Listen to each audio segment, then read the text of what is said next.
Private কোম্পানির ইন্টারভিউতে যা বলবেন না, এই ভুলগুলো এড়িয়ে চললেই চাকরি পাওয়ার সম্ভাবনা অনেক বেড়ে যাবে। উল্টোটাও সত্যি, এই ভুলগুলো করলেই আপনার চাকরি পাওয়ার সম্ভাবনা অনেকখানি কমে যাবে। তো চলুন শুরু করা যাক, কি থাকছে ভিডিওতে। সালাম আলাইকুম, জব সলিউশনে স্বাগত। একটা ভুল কথাই প্রার্থীতা বাতিল করতে পারে। প্রথম ইমপ্রেশনই সবচেয়ে গুরুত্বপূর্ণ। ইন্টারভিউয়ের মনে যদি প্রথম কয়েক মিনিটের মধ্যে একটা ধারণা তৈরি হয়ে যায়, তো এই কারণে প্রথম ইমপ্রেশনটা খুবই গুরুত্বপূর্ণ। প্রতিযোগিতা অনেক বেশি, একই পদের জন্য অনেক যোগ্য প্রার্থী থাকে। ছোট ভুলও বাদ পড়ার কারণ হতে পারে। কথার মাধ্যমে দক্ষতা যাচাই, আপনি কিভাবে কথা বলছেন তা দিয়ে আপনার প্রফেশনালিজম বিচার হয়ে যায়। সুযোগ সবসময় ফিরে আসে না। একটা ইন্টারভিউতে ভুল করলে সেই কোম্পানিতে আবার সুযোগ পাওয়া কঠিন হয়। শুধুমাত্র কঠিন হয় তা না, ওই ইন্টারভিউ বোর্ডে যারা ছিল তারা যদি অন্য কোথাও যায় এবং আপনার সিভিটা যদি আবারও তাদের হাতে যায়, সেই ক্ষেত্রে আপনার কল পাওয়ার চান্সটা অনেকখানি কমে যায়। ইভেন এমন হলো যে ধরেন আপনি ইন্টারভিউতে বোর্ড পরীক্ষা দিতে গেছেন, জাস্ট হচ্ছে আপনার টার্গেট হচ্ছে ইন্টারভিউ দেওয়া, চাকরি করা না। আপনি জাস্ট এই মেন্টালিটি নিয়ে গেছেন এবং ইন্টারভিউ বোর্ডে আপনি ঠিকভাবে আনসারগুলো ঠিকভাবে করেননি। এটা পরবর্তী সময় আপনি ওই প্রতিষ্ঠানে জব করতে চাইতেছেন এবং ভালোভাবে প্রিপারেশন নিচ্ছে, তারা যেমন সার্কুলার দিচ্ছে, মেগা সার্কুলার দিচ্ছে বা ভালো সার্কুলার দিচ্ছে, বাট না, তারা এখনো আপনাকে কল দিচ্ছে না।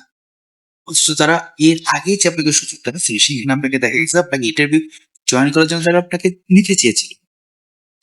তো এই কারণে আপনার যে প্রথম যে ইমপ্রেশনটা, এটাই হচ্ছে আসলে সবচাইতে বড় আপনাদের অ্যাসেট। এটাকে কাজে লাগাতে পারলে আপনি আসলে জব প্রাণে অনেক এগিয়ে যাবেন। বেতন নিয়ে কথাগুলো বলা যাবে, অর্থাৎ বেতন নিয়ে কিছু কথা বলা যাবে না বলতে ভুল, বেতন নিয়ে যেসব কথা বলা যাবে, যেমন যা দিবেন তাই নেবেন। একটা নির্দিষ্ট রেঞ্জ বল, মার্কেট রিসার্চ চেষ্টা করবেন যেটা আপনার অ্যাপ্রক্সিমেট আপনার জন্য পারফেক্ট মার্কেট অনুযায়ী।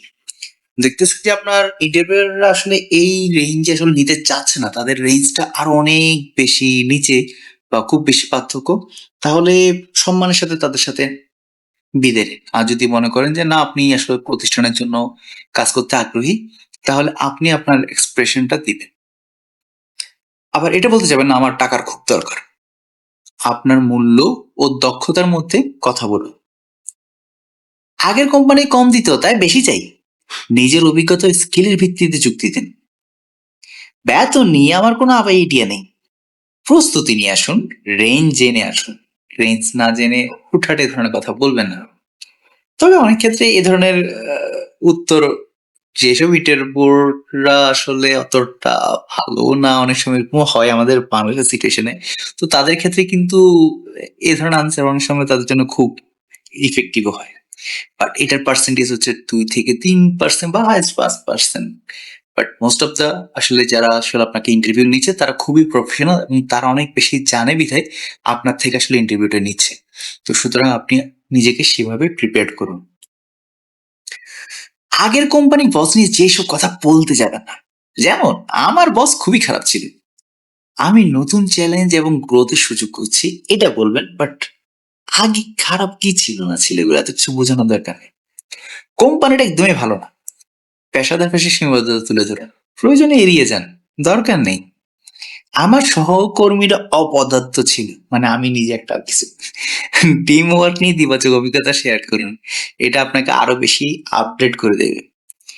আমাকে অন্যায়ভাবে বের করে দিয়েছে, সংক্ষেপে তথ্য দিন, আবেগ প্রকাশ করার কোনো প্রয়োজন নেই। আবেগ দিয়ে আসলে আর জব মার্কেটে আপনার জব হবে না।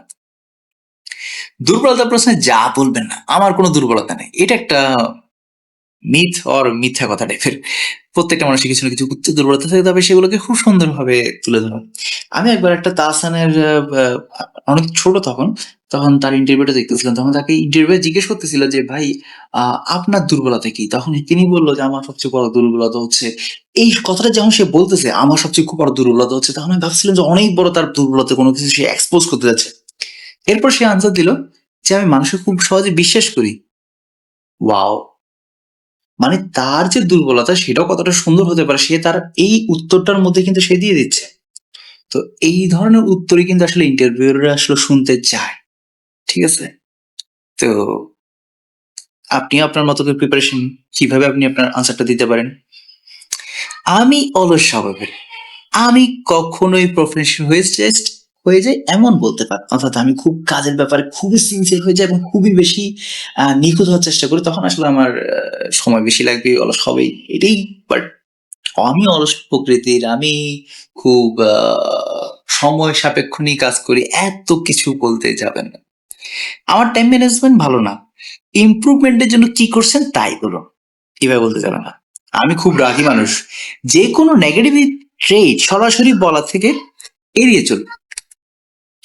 আরো যেসব টপিক এড়িয়ে চলবেন তার মধ্যে হচ্ছে ব্যক্তিগত সমস্যা, অর্থাৎ আপনার পারিবারিক এবং ব্যক্তিগত সমস্যা নিয়ে আলোচনা করবেন না।